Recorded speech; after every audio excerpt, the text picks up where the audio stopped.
So, City Council in Toronto is going to leave Dundas Street for now, but they're renaming Yonge and Dundas Square, Dundas Station on the Yonge line. They're going to rename Dundas West and the Dundas Library. Why? Because if you listen to Mayor Chow, if you listen to some of the councillors, Henry Dundas was an abhorrent racist. He was someone who perpetuated slavery. That's not the view of everyone. And in fact, more academics have come out recently saying that is a distorted view of Henry Dundas. Jennifer Dundas joins me now from Calgary. She is a former CBC journalist, a retired Crown prosecutor, and a distant relative of Henry Dundas, who's been fighting the good fight online to protect her family name. Jennifer, thanks for the time. It's a pleasure. Thanks for inviting me. Let me ask you, when did you first hear that this street name that most people didn't know was named for your, long lost relative? Nobody knew it was named for Henry Dundas, or most didn't. It was Dundas Street, and there was the town of Dundas, and there's the county of Dundas. When did you first find out that they were looking to do a name change because of racism? How did that come to you? I first learned about it from the petition that was circulated by a Toronto activist to rename Dundas Street, because he had learned from another activist in Scotland certain information that caused him to believe that Henry Dundas had contributed to the enslavement of 600,000 Africans. And I had known that, we had this famous person in our background, but I had no idea that there might be this kind of connection. And I was personally so horrified to learn this. And at first, I didn't even doubt it. I thought this information comes from Edinburgh, where Henry Dundas was an MP, and they know their history. And I thought, maybe I should change my own name. I was just so horrified at this association with slavery and the slave trade. And my whole family was upset about this as well. So we actually started talking about, should we put together an endowment fund or something for, a scholarship for people to enter African studies and, the graduate level, or something like this. That's what we were talking about. So I started doing some research, and then I discovered this was all so much a distortion of history that they almost got exactly backwards what happened. So let's talk about the attempt by William Wilberforce to get something through the House of Commons that would have called for an end to the slave trade. It had happened before, but it had failed, correct? Yes, the year before, Wilberforce had brought forward a motion for the immediate abolition of the Atlantic slave trade, or British involvement in it. And he was just creamed in Parliament. He got nowhere with that. And so he went back, he regrouped with, the other leaders of the abolition movement, and they decided to bring it forward again in 1792. But this time they weren't going to specify a time period, whether it was going to be immediate or later on. And they had all these petitions tabled in Parliament. Some of them said they wanted gradual abolition. Some of those petitions actually called for gradual abolition, and in the alternative, if that wasn't possible, for the amelioration of the conditions of slaves. So this was what was going on, and yet behind the scenes, William Wilberforce, and you can see this in his journals, was referring to it as my motion for immediate abolition. So he still intended to pursue immediate abolition, but just to get this motion as a statement in principle endorsed by Parliament as a springboard to go forward with legislation for immediate abolition. Henry Dundas was a friend of William Wilberforce's and socialized with many abolitionists, and he was, of course, very much aware of what was happening. They were neighbors, actually, and socialized at each other's homes. And so he saw that this motion of William Wilberforce's was going down to defeat because people believed it was about immediate abolition. So he introduced an amendment that said that the abolition would be gradual, without specifying either. He didn't specify a time period either, but in his speech, when he was persuading Parliament to go with this idea of gradual abolition, what he said was, we need to do this gradually because we need to do two things, not just abolish the slave trade, but we need to abolish slavery as well, because as long as slavery is legal, there's going to be a slave trade. And people will just go underground or to other nations or whatever to find their slaves if slavery is legal in the British colonies. And he got, so he persuaded Parliament, they endorsed this idea of gradual abolition. Now, politics is the art of the possible. And so sometimes you have to move gradually or you won't get the votes. So, you know, Mayor Chow the other day, when I was down at City Hall with her, she was pointing to that fact that he inserted the word gradual or gradually into the motion, and that prolonged the slave trade. That was able to get this motion passed for the first time ever. I mean, that was a step forward, wasn't it? Exactly. It was the first time in the history of Parliament that it had endorsed any plan for abolition of slavery or the slave trade.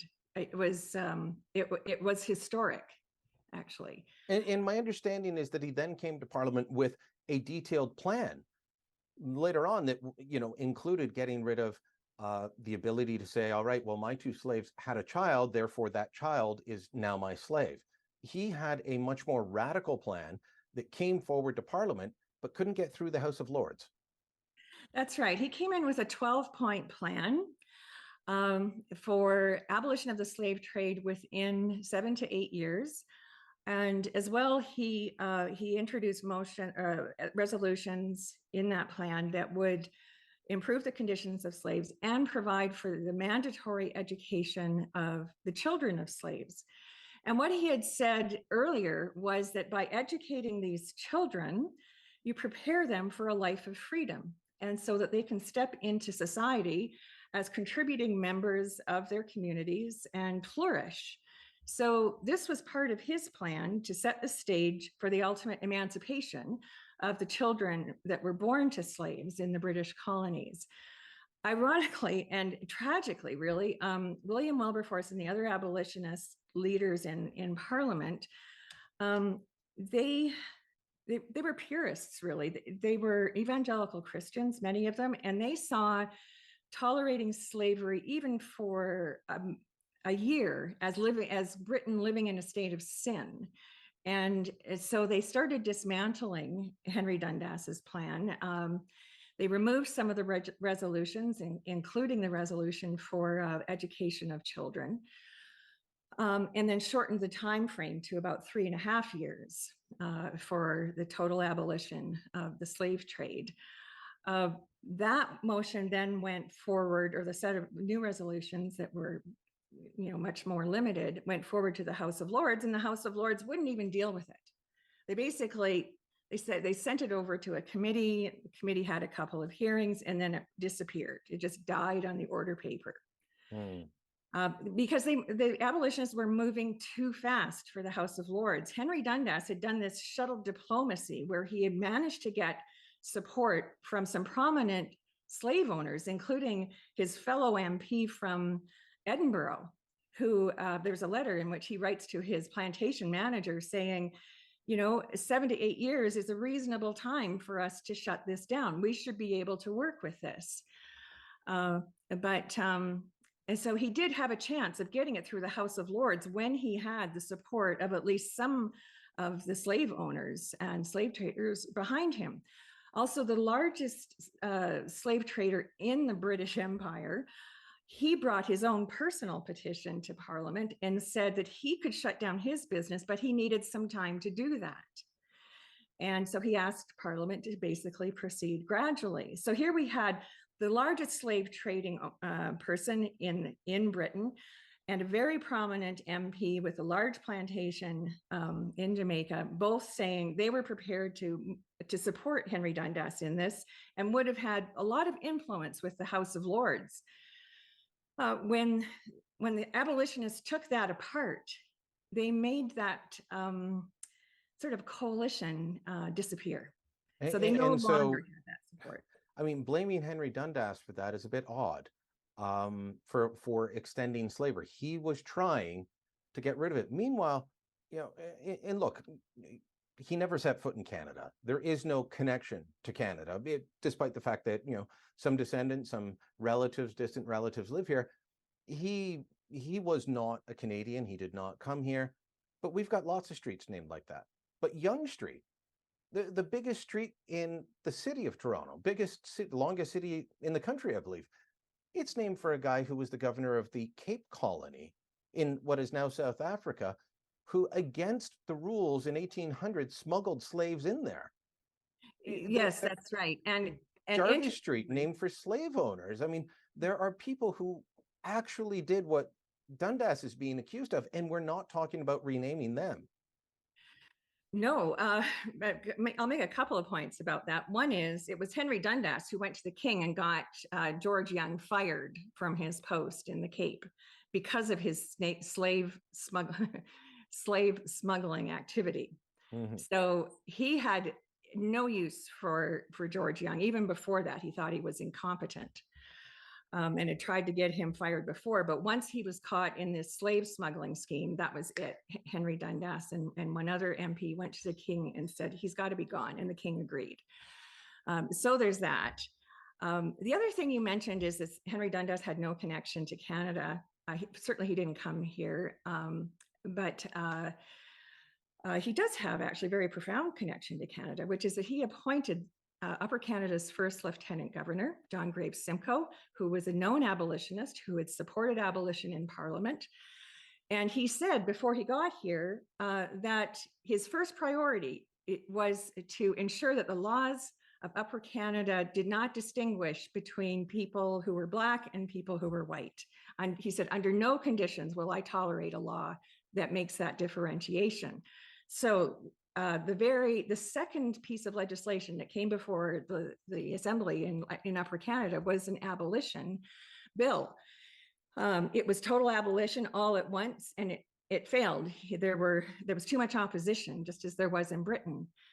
In 1793, circumstances changed, and he was able to bring forward another bill. This time, he accommodated some of the opposition, and it was a gradual process of abolition, but it was the first abolition bill in the entire British Empire to be passed by a British territory.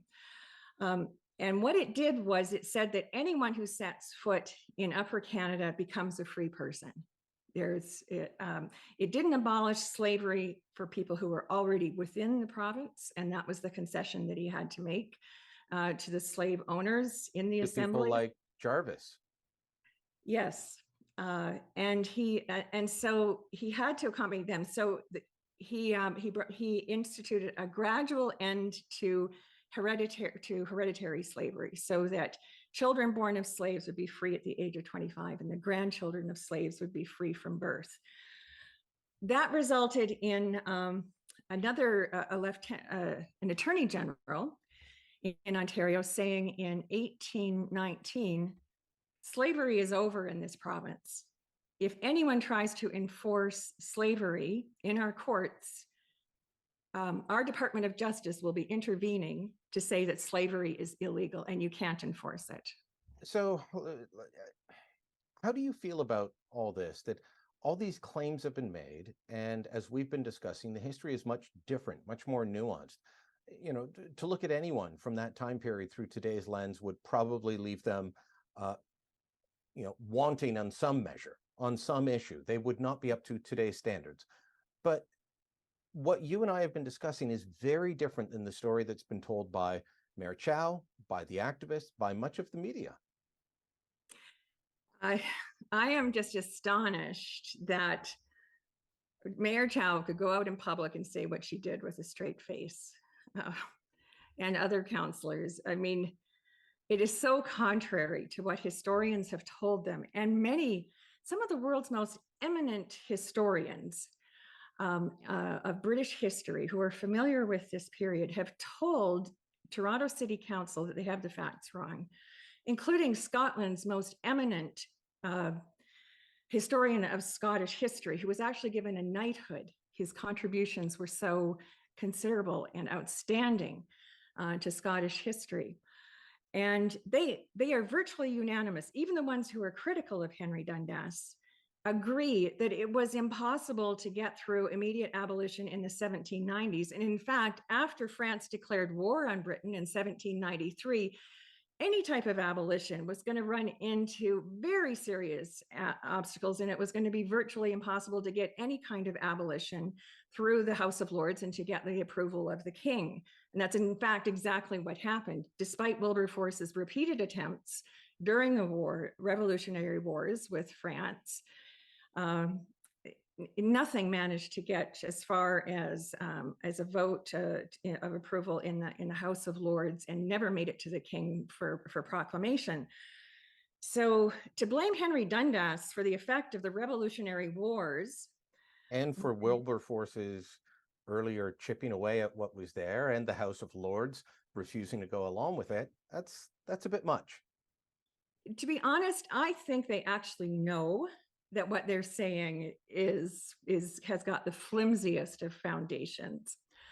And I think that's why they're smiling about the fact that they're going ahead with the renaming of Young Dundas Square and letting go of the street itself and delaying, the renaming of the subway stations. One subway station, they've given 10 years for the TTC to make that name change. And then there's a library which will have control over its timing. And I think if they truly believed that he was guilty of the enslavement of 600,000 Africans, they should be apologizing to the city for saying, I'm sorry, we can't do this. You're just going to have to live with this name on the street until we can afford to change it. But no, they're like, oh, someday we may get to renaming Dundas Street. But we're really happy that we can rename Young Dundas Square. And I just think that really says a lot. It's also very ironic that in the face of, a financial crisis, really, they caved and came up with a compromise. It's like taking a page right out of Henry Dundas's book. You face reality and you do what you can. That's what he did. And that's what they're doing. And to say that they don't understand what Henry Dundas is doing, these are experienced politicians. Mm-hmm. They know exactly what Henry Dundas was doing. This is performative, and they are just pleased that they can, basically throw a bone to the progressive, more radical community in Toronto, give them something that they want, say that they've, taken a stand against the transatlantic slave trade, and then move on to other things.